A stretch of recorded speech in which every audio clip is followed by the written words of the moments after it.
So guys, last topic में हमने देखा ID and classes in CSS. आज की इस वीडियो में हम देखेंगे कलर फॉर्मेट इन सीएसएस। तो समझते हैं पहले ये कलर फॉर्मेट आखिर में होता क्या है। तो अपने पिछली वीडियो में मैंने आप लोगों को बताया था कि आप आईडी और क्लास का यूज़ करके कैसे किसी एलिमेंट को सिलेक्ट करके उसे स्टाइलिंग दे सकते हो। ओके, और उस स्टाइलिंग के अंदर हमने सिर्फ दो प्रॉपर्टी जो है वो स्टोर करके रखी हुई है, जो कि है बैकग्राउंड कलर और एक है कलर। ओके, अब ये जो बैकग्राउंड कलर और ये जो कलर आपको यहाँ पे दिखाई दे रहा है, इन्हें हम बोलेंगे प्रॉपर्टी। क्योंकि इनके अंदर हम कुछ ना कुछ वैल्यू जो है वो स्टोर कर रहे हैं और उन वैल्यू को हमारा ब्राउज़र पार्स करा रहा है। ओके, तो अभी तक हमने सिर्फ कलर्स ही देखे हैं। ये सिंपल कलर जो हैं वो ही, जैसे white, aqua, black, yellow, red, ये सारे सिंपल कलर है। अब कलर तो आपको पता ही है क्या होता है, लेकिन अगर आपको अपने कलर को नाम से डिफाइन नहीं करना है, अब जैसे ये जो प्री डिफाइन कलर जो है, जैसे white, red, green, blue, aqua, ये सारे प्री डिफाइन कलर है। आप चाहते हो कि एक कलर को, मतलब एक कलर, दूसरा कलर, तीसरा कलर, इन तीनों कलर्स को मिक्स करके आप अपना एक कलर बनाइए। ओके, तो उसके लिए आपको यहाँ पे कलर फॉर्मेट का यूज़ करना पड़ेगा। क्योंकि कलर फॉर्मेट करता क्या है, ये जो वैल्यूज़ आपको यहाँ पे दिखाई दे रहे हैं, ये भी एक कलर है, लेकिन ये फॉर्मेट नहीं है। फॉर्मेट मतलब कि हम अपने कलर को वैल्यूज़ से डिफाइन कर रहे हैं। ओके, इन्हें हम वैल्यू से डिफाइन नहीं कर रहे हैं, मतलब न्यूमेरिक वैल्यू से डिफाइन नहीं कर रहे हैं, ये कैरेक्टर वैल्यू है। न्यूमेरिक वैल्यू से कैसे डिफाइन करते हैं, आइए देखते हैं। तो न्यूमेरिक वैल्यू के अंदर सबसे पहला जो कलर हमारे पास है वो है आरजीबी। आरजीबी का फुल फॉर्म होता है red, green, blue. R stands for red, G stands for green, B stands for blue. अब जो फ़ोटो एडिटिंग वगैरह करते हैं, अगर आपने फ़ोटो एडिटिंग वगैरह करी है तो आपको इस फॉर्मेट के बारे में तो पता ही होगा कि इसे हम कैसे यूज़ कर सकते हैं। क्योंकि फ़ोटो एडिटिंग में क्या होता है, कलर्स का जो ओपेसिटी होता है उसे कम करा जाता है और उसका ओपेसिटी कभी कभी ज़्यादा भी करा जाता है, और उस ओपेसिटी में कलर का कोई नाम नहीं होता। ओके, जैसे आपने लाइट ब्लैक या डार्क रेड तो सुना ही होगा। अब लाइट रेड करता क्या है, लाइट रेड ये करेगा कि जो हमारा रेड कलर है उसका लाइट कलर ला देगा। ओके, और जो ब्लैक रेड है वो क्या करेगा, ब्लैक रेड ला देगा। लेकिन अगर इन दोनों कॉम्बिनेशन को मुझे जोड़ के एक अपना एक कलर बनाना है तो उसके लिए मुझे इस वैल्यू का यूज़ करना ही पड़ेगा, क्योंकि एक कलर से कलर नहीं बन सकता, हमें उसे वैल्यूज़ के साथ डिफाइन करना पड़ेगा। ओके, अब फोटो एडिटिंग जो करते हैं उन्हें इस वैल्यू के बारे में तो पता ही होगा। ओके, और वो अपने कलर को ड्रैग और ड्रॉप, मतलब यहाँ से सिलेक्ट करके और अपने कलर को बस अपने डॉक्यूमेंट पे ला देते हैं। लेकिन CSS के अंदर ऐसा नहीं होता है। यहाँ पे CSS के अंदर अगर आपको बिल्कुल ऐसे का ऐसा ही चाहिए तो उसके लिए मैं आपको यहाँ पे एक वेबसाइट बता देता हूँ जिससे आप अपने कलर को ड्रैग और ड्रॉप कर सकते हो। ओके, तो सबसे पहले एक नया फाइल बना लेते हैं। यहाँ पे मैं इसे सेव करता हूँ, कलर फॉर्मेट डॉट HTML का जो बेसिक कोड है उसे जनरेट कर देता हूँ। टाइटल में कलर फॉर्मेट दे देता हूँ। ओके, राइट क्लिक करके ओपन इन ब्राउज़र करता हूँ, तो यहाँ पे मेरा फाइल जो है वो मेरे ब्राउज़र में खुल चुका है। अब देखो यहाँ पे मैं आपको एक चीज़ दिखाना चाहता हूँ सबलाइम टेक्स्ट एडिटर के अंदर। अब अगर आप div डॉट बॉक्सेस लिखोगे, अब जैसे मैंने ये लिखा तो क्या होगा, आप यहाँ पे टैब दबाओ, आपको खुद ब खुद पता चल जाएगा कि क्या होगा। देखो यहाँ पे हम जानते हैं, अगर हम सबलाइम टेक्स्ट एडिटर के अंदर div लिखेंगे और टैब दबाएंगे तो ऑटो कंप्लीट हो जाएगा, मतलब कि हमें ये जो टैग वगैरह है वो नहीं लिखने पड़ेंगे। लेकिन अगर आप किसी भी टैग को क्लास देना चाहते हैं, मतलब जैसे अभी हम जो नॉर्मल तरह से लिखते हैं, जैसे मान लो मैं नोटपैड यूज़ कर रहा हूँ, मैं सबलाइन टेक्स्ट एडिटर यूज़ ही नहीं कर रहा हूँ। अब नोटपैड में क्या होता है, हमें सब कुछ यहाँ पे लिखना पड़ता है। ये फंक्शनैलिटी तो हमें मिलती भी नहीं है, नोटपैड प्लस प्लस में मिलती होगी, लेकिन जो सिंपल नोटपैड होता है, अब जैसे यहाँ पे मैं आप लोगों को नोटपैड दिखा देता हूँ, एकदम ये ब्लैंक डॉक्यूमेंट है। इसके अंदर हमें सारे टैग्स वगैरह जो है वो डिफाइन करने होंगे, HTML से लेकर HTML क्लोज होने तक, ओके। लेकिन अगर हमारे पास कोई एडिटर है जो कि सब कुछ काम ऑटो कंप्लीट करके दे रहा है हमें, मतलब कि जैसे मैं सेक्शन बनाना चाहता हूँ, सेक्शन लिखो, टैब दबाओ, ओके। अगर आप सेक्शन पूरा नहीं भी लिखोगे ना, तो जैसे मैं SEC लिख कर टैब दबाता हूँ तो सेक्शन मेरे पास आ जाएगा, ओके। लेकिन अगर मुझे एक ऐसा सेक्शन बनाना है जिसे क्लास मिल जाए बॉक्सेस के नाम से, या कोई और क्लास या आईडी उसे मिल जाए, तो क्लास, सबसे पहले मैं बता देता हूँ, क्लास आप सबसे पहले सिंपल तरीके से कैसे देते हो। आपने एक सेक्शन बनाया, ठीक है, फिर बाद में इसको क्लास दे दी यहाँ पे बॉक्सेस के नाम से, ओके। आईडी देनी है तो क्या हो गया, आईडी भी हम इसे दे सकते हैं, आईडी यहाँ पे लिखो, बस सेव कर दिया, यहाँ पे अप्लाई हो जाएगी प्रॉपर्टी। लेकिन अगर आप सबलाइम टेक्स्ट एडिटर यूज़ कर रहे हैं तो आपको ये जो प्रोसेस है वो नहीं करनी पड़ेगी। आपको यहाँ पे करना क्या है, अगर आपको एक सेक्शन चाहिए बॉक्सेस नाम की क्लास के साथ, तो आपको यहाँ पे सबसे पहले सेक्शन लिखना है, फिर बाद में आपको डॉट लगाना है, डॉट लगाकर आपको अपनी क्लास का नाम जो है वो डिफाइन करना है। अब जैसे मैं बॉक्सेस के नाम से बनाना चाहता हूँ, तो मैंने यहाँ पे लिखा बॉक्सेस, फिर बाद में मैंने यहाँ पे टैब दबाया, तो यहाँ पे हमारा सेक्शन तो बन गया और साथ में उसे क्लास मिल गई बॉक्सेस के नाम से।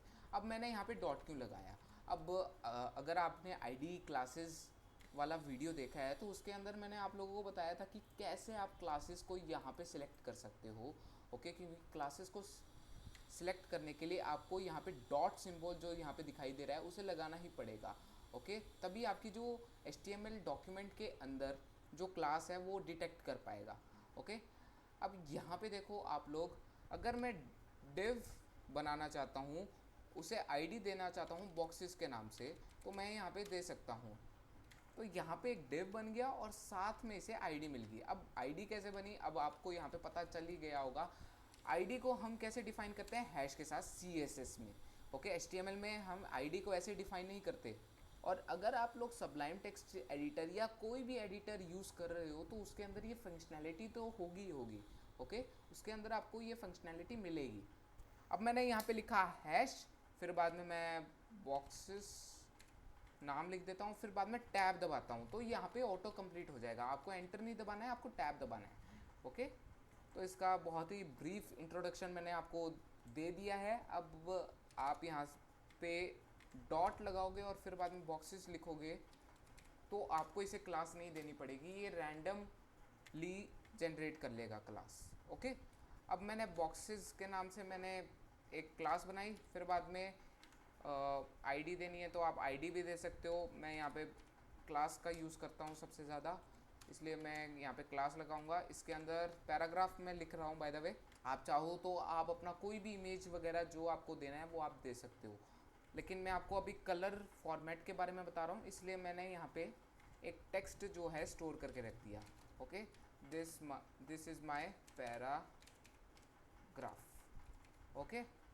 अब यहाँ पे एक लिंक बना देता हूँ, या फिर आप इंटरनल CSS का भी यूज़ कर सकते हो स्टाइल एट्रीब्यूट लगाकर, ओके। मैं यहाँ पे ही आपको यूज़ करके दिखा देता हूँ, ठीक है। फिर बाद में यहाँ पे मैं क्या करता हूँ, अब अपने एलिमेंट को सिलेक्ट कर लेता हूँ। अब अगर क्लासेस सिलेक्ट करनी है तो उसके लिए हमें डॉट लगाना पड़ेगा सबसे पहले, और फिर बाद में अपनी क्लास का नाम देना होगा। मैंने बॉक्स 1 के नाम से बनाई है, इसलिए मैं बॉक्स 1 को यहाँ पे सिलेक्ट कर रहा हूँ। अब सबसे पहले जो प्रॉपर्टी है वो है बैकग्राउंड कलर। ध्यान से लिखना इसकी स्पेलिंग। बाय द वे, अगर आप सबलाइम टेक्स्ट एडिटर यूज़ कर रहे हो तो आपको स्पेलिंग्स अगर याद नहीं रहती तो आपके लिए ही है ये सजेशंस। आप यहाँ पे जस्ट एंटर कर सकते हो और आपका यहाँ पे ऑटो कंप्लीट हो ही जाएगा, आपको पता ही है यहाँ पे, ओके। और फिर बाद में हमारी जो सबसे पहली प्रॉपर्टी थी वो थी RGB। अब मैंने आपको जैसे बताया था यहाँ पे कि मैं आपको बताऊंगा कि यहाँ पे आप अपने कलर को कैसे ड्रैग और ड्रॉप कर सकते हो। मतलब जैसे RGB को अगर हमें लिखना है, यहाँ पे देखो सबसे पहले दिस इज़ माई पैराग्राफ आया। RGB को हमें अगर लिखना है तो उसके लिए सबसे पहले आपको यहाँ पे ये ध्यान रखना होगा, जब भी आप RGB को डिफ़ाइन करते हो तो उसके लिए RGB वैल्यूज़ को अगर आप लोग डिफ़ाइन कर रहे हो तो उसके लिए आपको RGB का ये जो फंक्शन है, ओके। अब मैं इसे फंक्शन क्यों कह रहा हूँ, फंक्शन मैं इसलिए कह रहा हूँ क्योंकि आप यहाँ पे RGB लिखोगे फिर बाद में ब्रैकेट लगाओगे तो आपका एक फंक्शन बन जाएगा ये, ओके, अब घबराने की कोई बात नहीं है, ये कोई प्रोग्रामिंग लैंग्वेज नहीं है, एक स्क्रिप्टिंग लैंग्वेज है ये। ओके, तो अब जैसे मैंने आप लोगों को कहा था, आपको कलर को अगर ड्रैग और ड्रॉप करना है तो उसके लिए आपको यहाँ पे गूगल सर्च आउट करना पड़ेगा कलर पिकर। ओके, अब यहाँ पे जैसे ही आप कलर पिकर की वेबसाइट पर आओगे तो उसमें आपको यहाँ पे कुछ इस तरह का लेआउट मिलेगा। ओके, इस लेआउट के अंदर आपको करना क्या है, जस्ट कॉपी पेस्ट, और कुछ नहीं है। कॉपी पेस्ट मतलब कि यहाँ पे ये जो आपको कलर दिखाई दे रहा है, अब देखो यहाँ पे ये जो कलर पिकर है, अब जैसे जो फोटो एडिटिंग करते हैं उन्हें तो ये पता ही होगा कैसे उन्हें सिलेक्ट करना है ये कलर, उनके लिए तो बहुत ईजी है ये। लेकिन जो फोटो एडिटिंग नहीं करते, जो प्रोग्रामिंग वगैरह करते हैं, या फिर आपने कोई प्रोग्रामिंग करी ही नहीं है, तो मैं आपको बता देता हूँ। यहाँ पे देखो, इस यहाँ पे ये जो आपको व्हील दिखाई दे रहा है, इस व्हील को आप यहाँ से लेफ़्ट राइट कर सकते हो, जिससे आप अपना कलर जो है वो सिलेक्ट कर सकते हो। अब देखो, जैसे मेरे को लेफ़्ट राइट नहीं करना है, मुझे सिर्फ ग्रीन पे इस व्हील को लेकर आना है, तो मैं यहाँ पे क्लिक कर सकता हूँ, तो ये व्हील सीधा यहाँ पे आ जाएगा। ओके, अब कोई भी आप रैंडम सा कलर जो है वो ले लो, because it is just an practice. Okay, क्योंकि मैं आपको सिर्फ प्रैक्टिस के तौर पे बता रहा हूँ, आप कोई यहाँ पे वेबसाइट नहीं बना रहे हो अभी, क्योंकि ये आपकी प्रैक्टिस है, तो कोई भी रैंडम कलर आप यहाँ पे ले सकते हो। ओके, अब जैसे यहाँ पे जैसे ही आप ये कलर चूज़ करोगे, अब जैसे देखो यहाँ पे मैंने ये वाला कलर चूज़ करा था, तो यहाँ पे मुझे यहाँ पे कलर दिखा देगा कि वो कलर कैसा मेरा दिखेगा। ओके, अब तो आरजीबी को लेने के लिए अब देखो यहाँ पे बहुत सारे कलर फॉर्मेट आपको दिखाई दे रहे हैं। इन कलर फॉर्मेट के बारे में मैं आपको आगे बताऊंगा, लेकिन सबसे पहली जो हमारी वैल्यू है आरजीबी, आरजीबी आपको यहाँ पे मिल जाएगा। ओके, ये रहा आपका आरजीबी। करना क्या है, बस इसे कॉपी पेस्ट करना है, इस वैल्यू को कॉपी पेस्ट करना है। यहाँ पे ये जो आरजीबी वर्ड दिखाई दे रहा है उसे कॉपी पेस्ट मत करना, यहाँ पे इन वैल्यूज़ को कॉपी पेस्ट करना। ओके, जस्ट यहाँ पे पेस्ट करा, रिलोड करके चेक करो, तो मिल गया उसे वैसे का वैसा ही कलर। शायद हमें ये कलर, मुझे लगता है शायद हमें ये कलर, अगर हम इस कलर को नाम से डिफाइन करना चाहते तो हम नहीं कर पाते, क्योंकि इस कलर का कोई नाम ही नहीं है। देखो नाम तो है, वैसे ब्लू कलर है ये, लेकिन जो इसका फॉर्मेट, अब देखो जैसे मैं यहाँ पे ब्लू दे देता हूँ, इस कोड को कमेंट आउट कर देता हूँ। By the way, comment out करने के लिए आप लोगों को सबसे पहले इस तरह का, यहाँ पे देखो, जैसे मेरे को इसको, इस लाइन को कमेंट आउट करना है, तो उसके लिए मुझे सबसे पहले लगाना पड़ेगा स्लैश, फिर बाद में स्टार। तो जैसे ही मैंने स्लैश और स्टार करा, तो यहाँ पे देखो इनका जो कलर है वो चेंज हो गया। ओके, बाय द वे, अगर नोटपैड वगैरह आप यूज़ कर रहे हो तो उसमें आपको पता भी नहीं चलता कि ये कोड आपका कमेंट आउट हुआ। ओके, अब फिर बाद में अगर आपको इस लाइन को कमेंट आउट करना है, तो उसके लिए आपको यहाँ पे दबाना होगा स्टार और फिर बाद में स्लैश। ओके, इससे क्या होगा, अब देखो इससे होगा यही बेसिकली, क्योंकि ये जो कमेंट आउट होता है ये हमारा स्टार्टिंग होता है, स्टार्टिंग टैग होता है। अब इसके आगे हम जो भी लिखेंगे वो कमेंट आउट होता रहेगा, और ये होता है एंडी टैग। ओके, ये क्या करेगा, ये किसी लाइन को कमेंट आउट, किसी लाइन का अगर हमने सेलेक्ट कर लिया उसे कमेंट आउट करना है, तो उसके लिए हमें उसका एंडिंग पॉइंट भी लगाना पड़ेगा।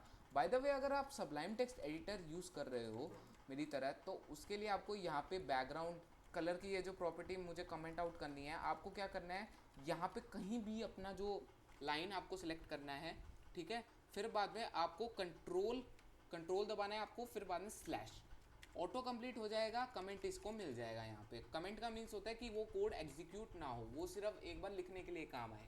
ओके, तो देखो ये कोड हमारा एग्जीक्यूट नहीं हो रहा है।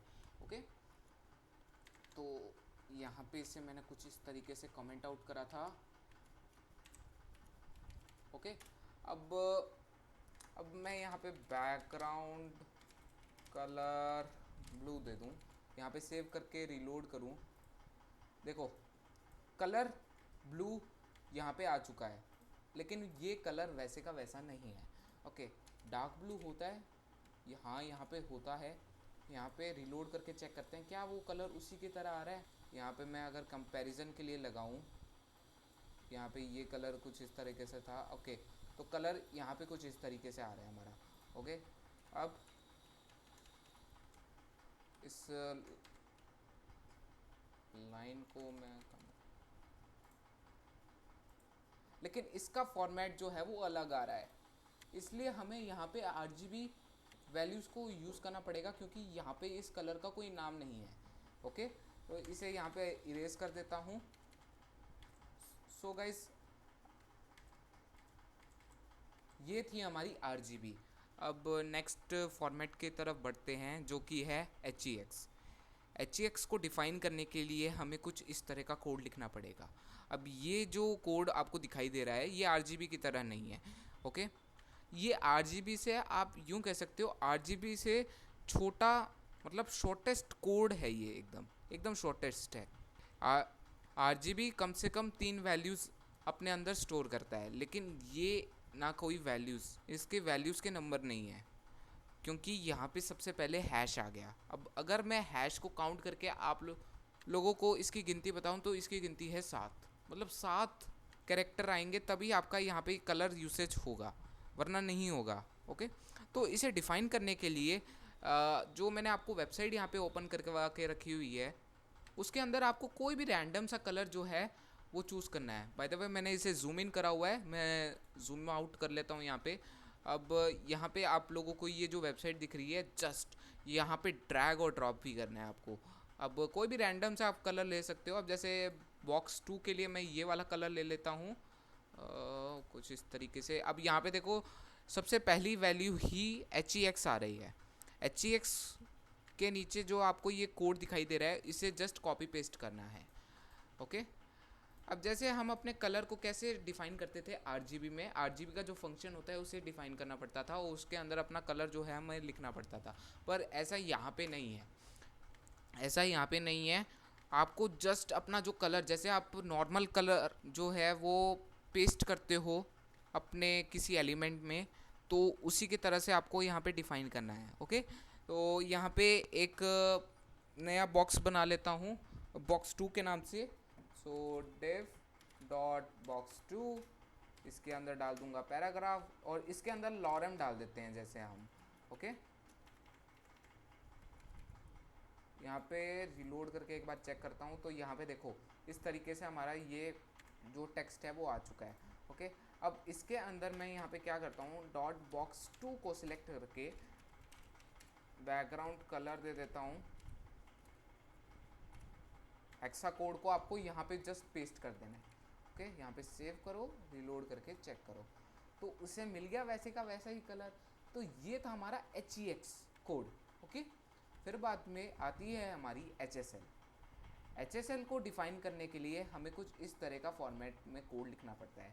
बाय द वे ये फॉर्मेट आपको परसेंटेज में दिखाई दे रहा होगा। ओके, अगर कोई वैल्यू, उसकी जो लास्ट की वैल्यू जो होती है HEX की, वो परसेंटेज में डिफ़ाइन होती है, और जो फर्स्ट वैल्यू होती है वो परसेंटेज में डिफ़ाइन नहीं होती, वो एक सिंपल न्यूमेरिक वैल्यू है। ओके, सो उसको भी डिफ़ाइन करने के लिए, HSL को डिफ़ाइन करने के लिए, तो आपको यहाँ पे इसी वेबसाइट पे वापस आना है। कोई भी रैंडम सा कलर आपको यहाँ पे चूज़ करना है। इस बार मैं ग्रीन ले रहा हूँ, और ग्रीन के अंदर कोई भी रैंडम सा यहाँ पे कलर, जैसे ये वाला जो कलर है, मैं यहाँ पे इसे चूज़ करता हूँ। और फिर बाद में ये जो HSL, यहाँ पे देखो HSL HSV के बाद है। ओके, HEX और HSL। ओके, ध्यान से देखने ला ये कलर फॉर्मेट। ओके, अब यहाँ पे करना क्या है, जस्ट कॉपी पेस्ट। ओके, अब मैं एक बॉक्स 3 बनाऊंगा, बॉक्स 3, इसके अंदर पैराग्राफ डालूंगा, उसमें मैं यहाँ पे लिख दूंगा दिस इज़ बॉक्स 3, सेव करूँगा यहाँ पे। और अभी मैं ब्राउज़र में जाके चेक नहीं करूँगा, अभी मैं यहाँ पे बॉक्स 3 को सिलेक्ट करता हूँ, बैकग्राउंड कलर।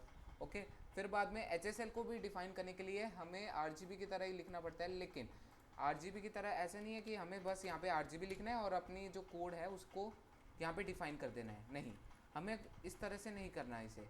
हमें HSL को डिफ़ाइन करने के लिए HSL फंक्शन को यहाँ पे डिफ़ाइन करना पड़ेगा। फिर बाद में यहाँ पे इसके अंदर अपना जो कलर है उसे आपको पेस्ट कर देना है, और यहाँ पे सेव करके रिलोड करो। तो देखो इसको कोई भी कलर नहीं मिला। क्यों नहीं मिला? अब देखो 130 के आगे जो हमारी ये वैल्यू है, उसके आगे आपको एक सर्कल जो है वो दिखाई दे रहा होगा, ओके, उसको आपको कर देना है रिमूव। इसे सेव करो, यहाँ पे रीलोड करके चेक करो तो मिल गया इसे वही का वही कलर। तो ये था हमारा colour format in CSS। So guys आज की इस वीडियो में हमने देखा कलर फॉर्मेट इन CSS। अगली वीडियो में हम देखेंगे बैकग्राउंड प्रॉपर्टी